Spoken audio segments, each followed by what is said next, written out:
Que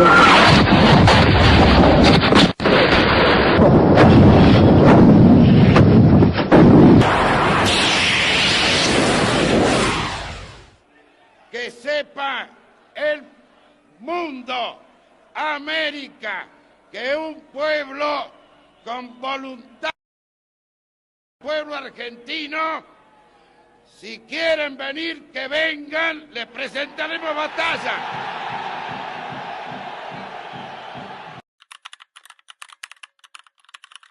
Y representa, hay varias razones, donde uno podría decir, por ejemplo, que es una causa irrenunciable, ya que es un espacio territorial y marítimo que tiene gran relevancia geopolítica, permite el control sobre cantidades de recursos de carácter estratégico.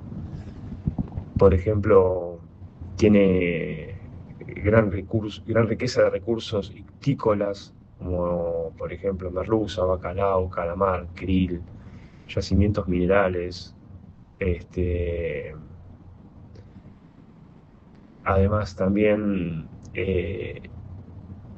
la presencia de Inglaterra en la región constituye una hipótesis de conflicto, donde puede ser considerada una verdadera amenaza a la seguridad, tanto regional como nacional.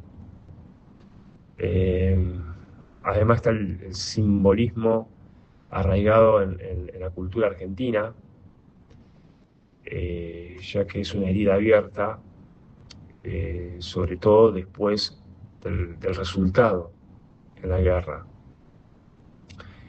Y puede llegar a ser considerada una causa que nos une a todos. Considero que en este último punto es importante porque los argentinos tenemos muchas divisiones y creo que de las pocas causas que nos unen es esto.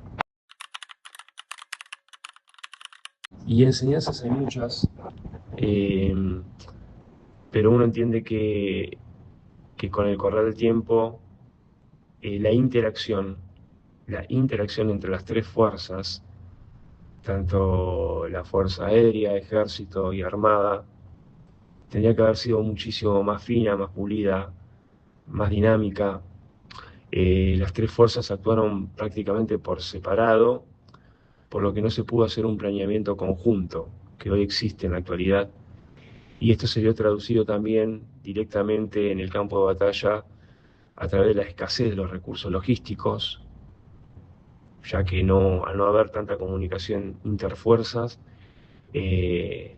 por ejemplo, los trenes logísticos terrestres no tenían acceso a las primeras líneas por las características del terreno, entonces se debía recurrir a la aviación, ¿sí? Medios aéreos para enviar la logística, y esta descoordinación que había entre ambas fuerzas no permitía que la comida, los víveres, la ropa, elementos de municiones no llegaran en tiempo y forma.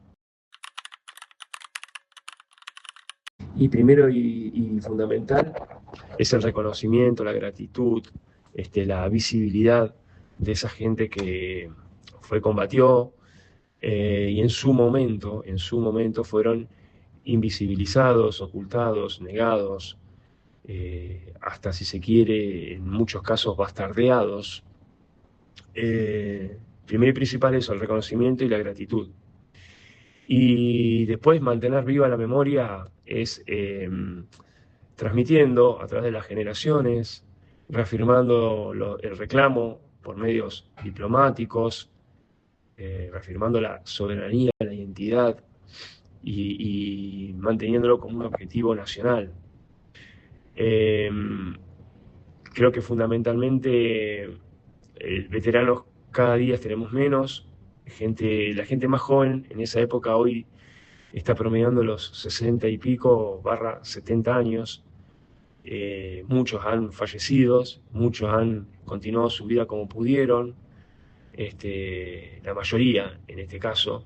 Entonces creo que reconocerlo todos los 2 de abril a través de textos, de actos, de conmemoraciones, y fundamentalmente hacerle conocer a los más jóvenes esto, creo que es la mejor manera de reconocer y de mantener viva la memoria de los veteranos de guerra. Bueno, valores hay muchísimos, teniendo en cuenta que los soldados conscriptos que fueron a combatir no tenían mucho conocimiento del ejercicio del mando, donde el militar de carrera estudia, profundiza, pone en práctica muchas cuestiones que hacen a la personalidad y que van forjando el carácter para afrontar un hipotético conflicto bélico. Pero es muy destacable el heroísmo y el valor. Hay muchos casos de heroísmo, de valor, tal el combate de Pradera del Ganso, de Monte London, de Top Mallow House, está la voladura del puente Fitzroy. Hay muchas acciones de combate donde se ve la abnegación, el sacrificio, el espíritu de cuerpo, que es algo totalmente intangible, pero el espíritu de cuerpo dice mucho del conjunto de la organización, porque uno no va a la guerra solo, ni tampoco la gana, ni la pierde solo. Entonces en el conjunto, en el grupo, en el pelotón, en la sección, en la compañía, se vio mucho esto del espíritu de cuerpo, que es muy importante en una organización conjunta. No hay que olvidarse que el vínculo inquebrantable entre soldados, que compartieron trincheras, hambre, frío, y siempre priorizaron el bienestar de todos, del conjunto por sobre del individual. El mensaje es que como se dijo anteriormente, es una causa de identidad, de memoria, es una causa de paz, que donde las armas, donde la diplomacia, donde defendiendo la soberanía de la paz, evitar ir a las armas, que fue a la inversa de lo que pasó aquella vez, donde no nos olvidemos había un gobierno militar, donde iba a servir de excusa para sostener la dictadura. Creo que hoy es algo totalmente irracional, porque tenemos más de 40 años de democracia y donde hoy un conflicto de esta índole no podría existir en un país como Argentina, sino a través del canal diplomático, del diálogo. Hay que reconocer que la guerra la pelearon los jóvenes. Más del 70% de los combatientes de las tropas estaban integrados por chicos de 18, 20, 21 años. De esos jóvenes, de los cuales murieron 649 y la mayoría fallecieron con el hundimiento del buque General Belgrano, hay que reconocer que esa lucha la hicieron los jóvenes. Y luego día a día hay que estudiar, leer, concientizar, comprender el contexto de la época, comprender el contexto para separar lo que es el reclamo. Y malvinizar a los jóvenes de hoy es una tarea difícil porque uno entiende que con el prisma de la actualidad en esa época parece muy lejana, estamos hablando casi de medio siglo, y es como que a mí o a mi generación le hablen de la Segunda Guerra Mundial.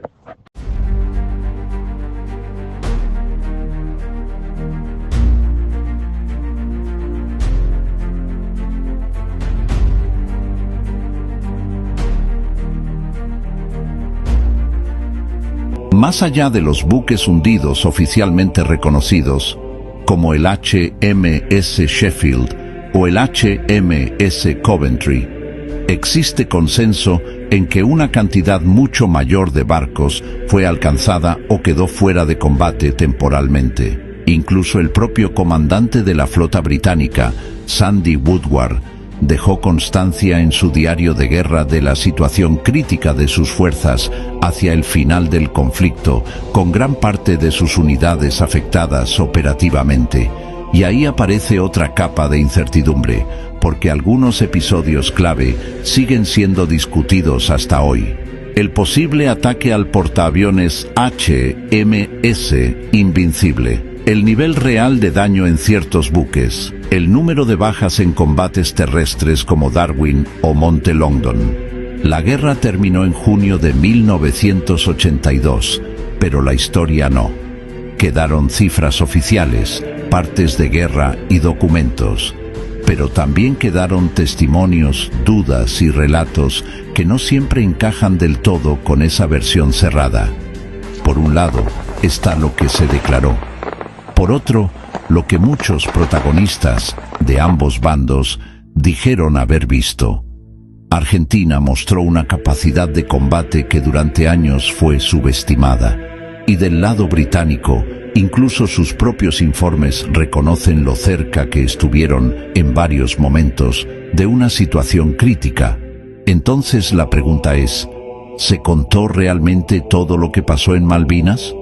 ¿Crees que la historia oficial refleja lo que realmente ocurrió?